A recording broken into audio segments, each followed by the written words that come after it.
అన్ని కట్ చేసుకొని పెట్టుకున్నాను అనుకుంటున్నా. ఇప్పుడైతే మా పిల్లల కోసం ఫ్రైడ్ రైస్ అయితే చేస్తున్నా. మార్నింగ్ అయితే అన్నం ఏం తినలేదు వాళ్ళు, ఎందుకని ఇప్పుడైతే చేసా. ఇవైతే ఆనియన్స్, ఇది మిర్చి, క్యారెట్, ఇంకా కొత్తిమీర, ఇంకా ఏమో క్యాబేజ్ కూడా కట్ చేసుకొని పెట్టుకున్నా. ప్రాసెస్ ఏందో చూద్దాం, ఓకేనా. ఫస్ట్ అయితే ప్యాన్ పెట్టేసుకొని అందులో అయితే మనం కొంచెం ఆయిల్ పోసేసుకొని అది హీట్ అయిపోవాలన్నమాట. ఆయిల్ హీట్ అయిపోయాక ఇప్పుడైతే 2 eggs ఉంటాయి కదా, అవి పగలగొట్టేసుకొని వేసుకుందాము. ఇంకో ఎగ్ కూడా వేసేసుకున్నా.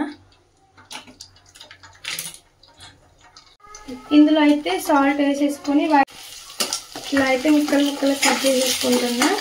ఒక 5 minutes ఇది కుక్ అయిపోవాలి మొత్తం. ఇలా ఎగ్ అంతా కుక్ అయిపోతుంది.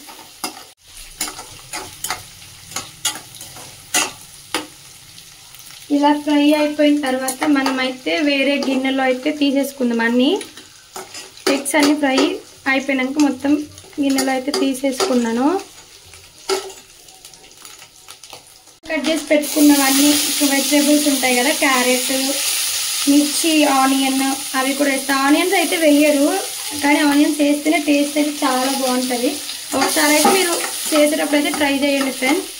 వెజిటేబుల్స్ అయితే బాగా మంచిగా కుక్ అయ్యేంత వరకు ఫ్రై చేసుకోండి.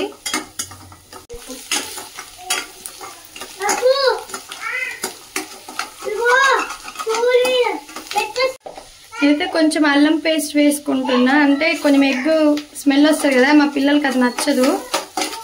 అది కొంచెం అల్లం ఫ్రై చేసుకున్న తర్వాత ఒక 5 minutes అయితే ఫ్రై చేసుకుందాం. అల్లం వేసుకున్న తర్వాత అయితే రైస్ వేసుకుంటున్నాను.